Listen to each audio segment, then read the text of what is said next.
सुजाता जी ने जल्दी से उठकर सुबह की चाय चढ़ा दी और नाश्ते की तैयारी में लग गई। इतने में मधु और नितिन भी उठ गए। घर अभी भी मेहमानों से भरा हुआ था। सबको उठते ही चाय चाहिए थी।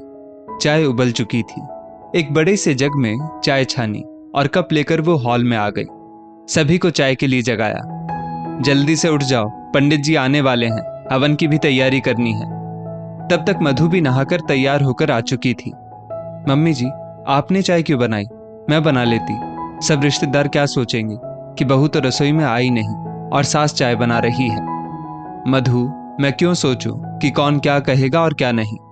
मुझे किसी की परवाह नहीं है। तुम भी तो थकी हुई थी, इतने दिनों से तैयारी में लगी थी।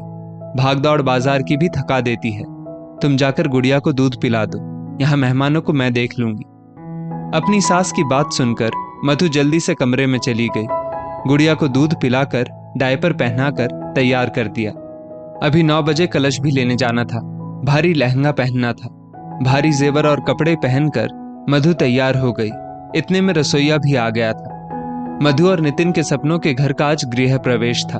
उसी के लिए रिश्तेदारों का जमावड़ा लगा था। सुबह कलश पूजन, दिन में हवन और रात को खाना था।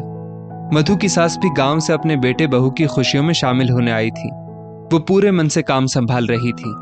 मधु को अपनी सास सुजाता जी से बड़ा सहारा मिला था। वो मधु से अपनी बेटी जैसे ही स्नेह रखती थी। उसके खाने पीने और आराम का पूरा ख्याल रखती थी। वहीं मधु भी अपनी सास का पूरा ध्यान रखती थी। उनकी हर बात मानती थी।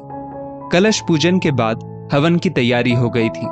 भारी जेवर और लहंगे में गर्मी से मधु परेशान हो रही थी। हवन के तुरंत बाद सुजाता जी ने मधु को लहंगा बदलने को कह दिया था। मधु हिचकिचा रही थी क्योंकि सामने बैठी बुआ सास उसे घूरे जा रही थी। उन्होंने तुरंत कहा, बहू, तुम्हारे घर का काम है और तुम ही हल्के कपड़े पहनोगी तो लोग क्या कहेंगे। हमेशा अपने आराम के लिए नहीं, लोगों की सोच की भी सोच लिया करो। थोड़ी सी ही तो परेशानी होगी, सह लो। वैसे भी बहुएं सहने के लिए ही पैदा होती है। ये कहकर बुआ सास हंसने लगी। जी जी, लोग क्या सोचेंगे, सिर्फ ये सोचकर अपने आप को तकलीफ देना तो सही नहीं है। अभी तो दोपहर हुई है। मधु देर रात तक ये बाहरी लहंगा ना पहन पाएगी। फिर दूध पीती बच्ची को भी तो संभालना है। बेकार ही परेशान होगी। मैं क्यों सोचूं कौन क्या कहेगा। मेरे लिए तो मेरी बहू पहले है। मैं लोगों के लिए अपनी बहू और पोती को तकलीफ नहीं दे सकती हूँ। मेरी बहू मेरी अपनी है। मैं बहू के लिए सोचती हूँ, लोगों की नहीं। सुजाता जी ने कहा, तुम अभी कमरे में चली जाओ, गुड़िया को दूध पिला दो और कुछ हल्का कपड़ा पहन लो, जो गुड़िया को गोद में लेते समय चुभे ना। रात को जब खाना होगा तब कोई दूसरी साड़ी पहन लेना या कोई हल्का लहंगा, जिसमें तुम्हें गुड़िया को गोद में लेने और संभालने में परेशानी ना हो। सुजाता जी ने मधु से कहा। मम्मी जी, मधु कमरे में जाते हुए हिचक रही थी।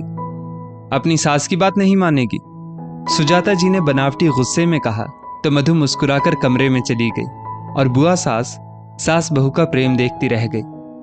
दोस्तों, छोटी छोटी बातें होती हैं जिनके द्वारा हम किसी के दिल में जगह बना सकते हैं। सास बहू की जोड़ी भी उसी में आती है। सास अगर चाहे तो बहू के दिल में इज्जत से और प्यार से रह सकती है। सास अपनी बहू की परेशानी समझे और हल बता दे तो फिर दुनिया क्या कहेगी, इसे कोई फर्क नहीं पड़ता है। हमारे अपने तकलीफ में नहीं होने चाहिए। इस स्टोरी को लेकर आपकी क्या राय है, नीचे कमेंट करके जरूर बताइएगा। और ऐसी ही और भी बेहतरीन वीडियोस के लिए हमारा पेज जरूर फॉलो करें। धन्यवाद।